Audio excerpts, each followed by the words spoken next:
Oh, Mr. Nones, inoferan mo si Nino Mula, the father, ng financial contribution sa charitable institution of his choice.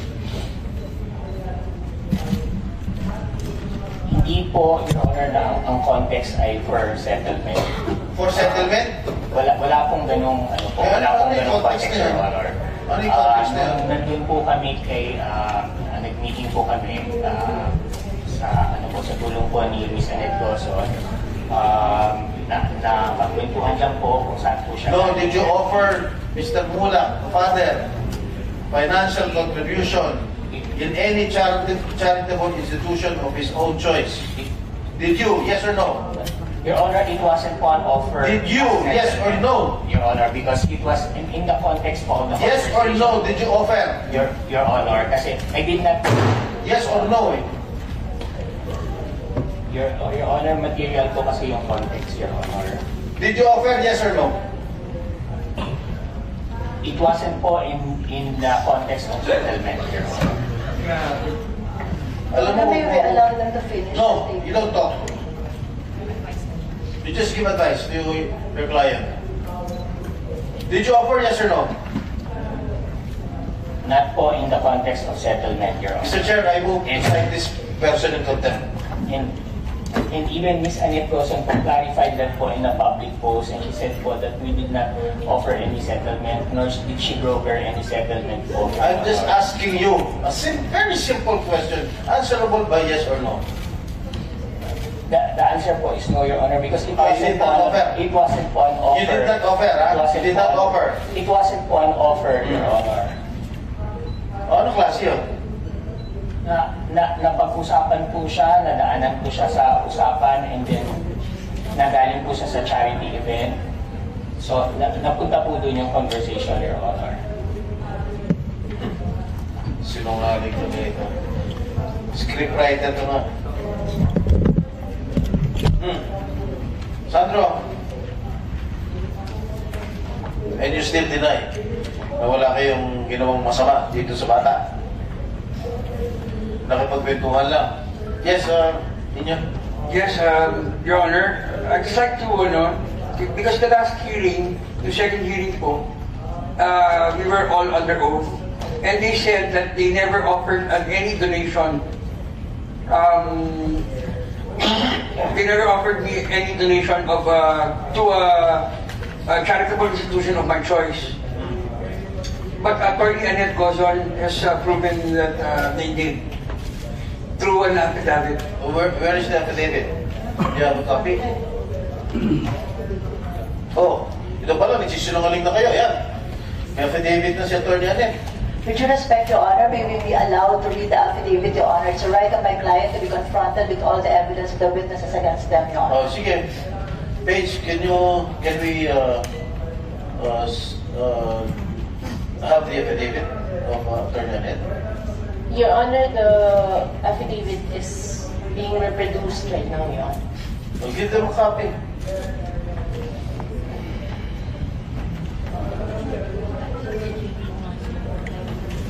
Suspend lang muna po natin yung session. Pwede muna po kayong kumain.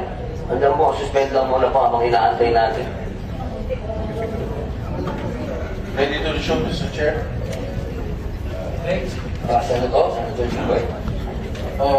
Mr. Nones, I assume that you have already read the affidavit that was duly signed by Attorney Annette, the Vice President of GMA7. Yes, Your Honor, please. My client will answer the question. No, let your client answer, not you. We submit to that, Your Honor.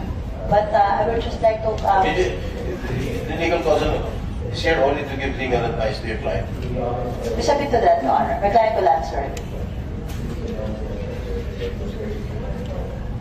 Assessment on the affidavit, Your Honor. No, I was asking you a while ago if you offered Mr. Nino Mula financial contribution to any charitable institution of his own choice, and then you denied it. Now here comes the affidavit signed by Attorney Annette, who I think this person is very credible. Here comes the affidavit signed by Attorney Annette saying that you indeed offered financial contribution to any charitable institution of his choice. Can you say?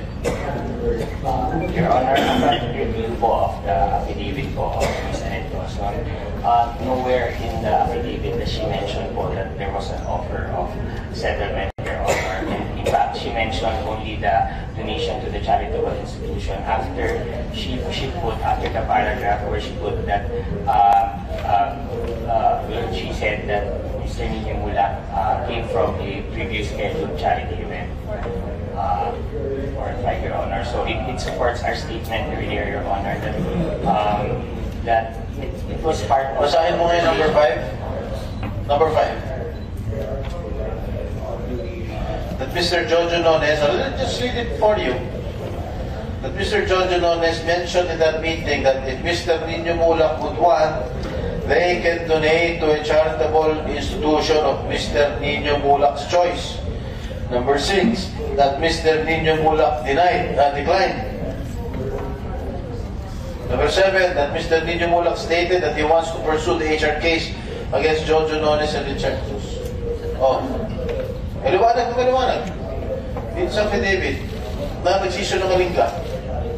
Hindi po, Your Honor, kasi context po is what you have Paano po, hindi Your ka Honor. nagsisinungaling? I was asking you.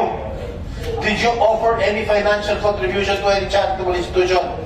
No offer po of settlement, Your Honor. I did not ask if it's a settlement or not.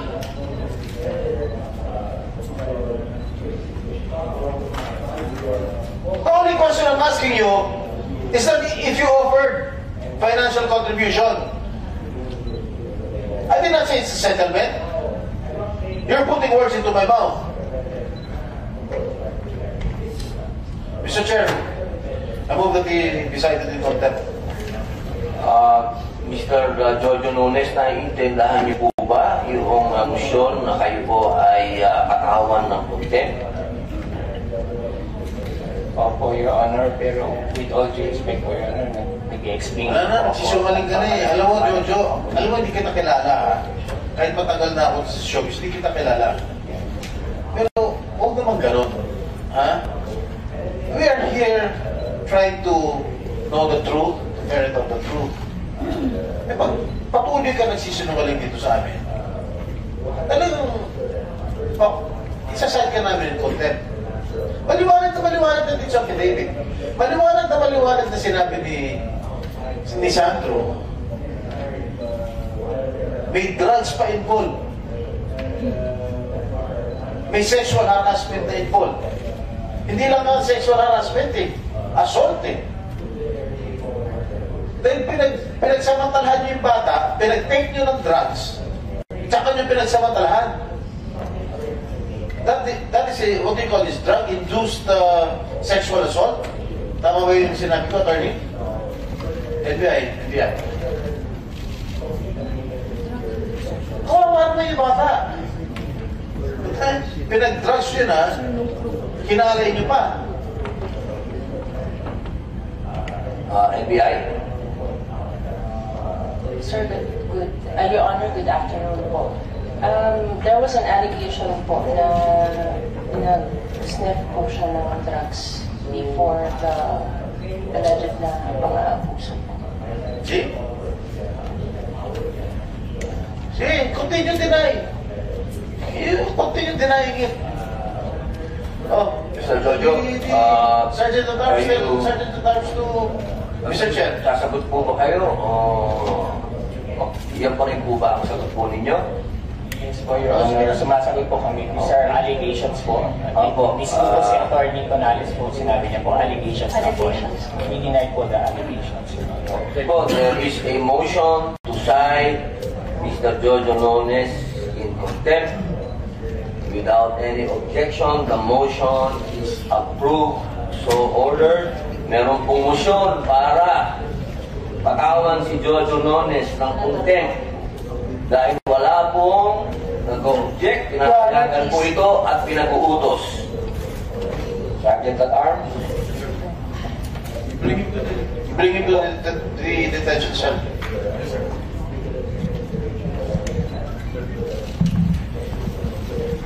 Attorney Topacio, you're not only lawyering for Mr. Gerard Santos, am I correct? You are also here as an independent resource person.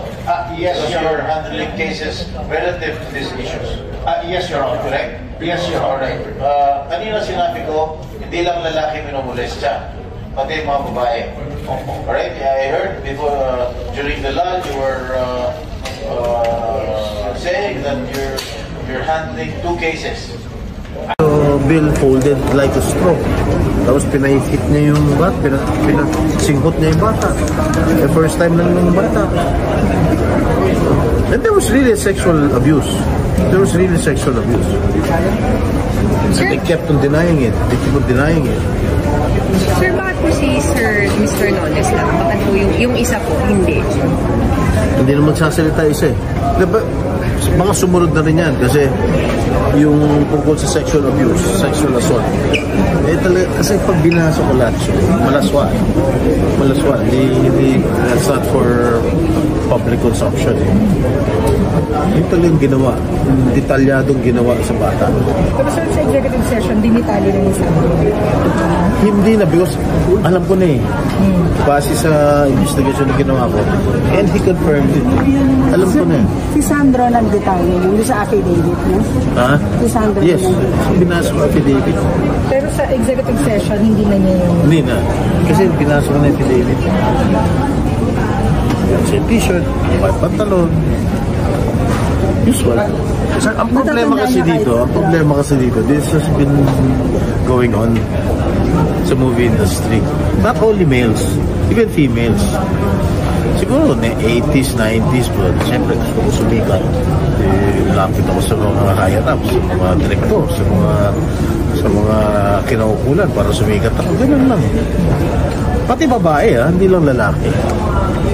Sir, hanggang kailan niyo po siya i-hold in contempt? Depende sa chair yan. Hanggat magsabi siya ng totoo. Thank you, sir.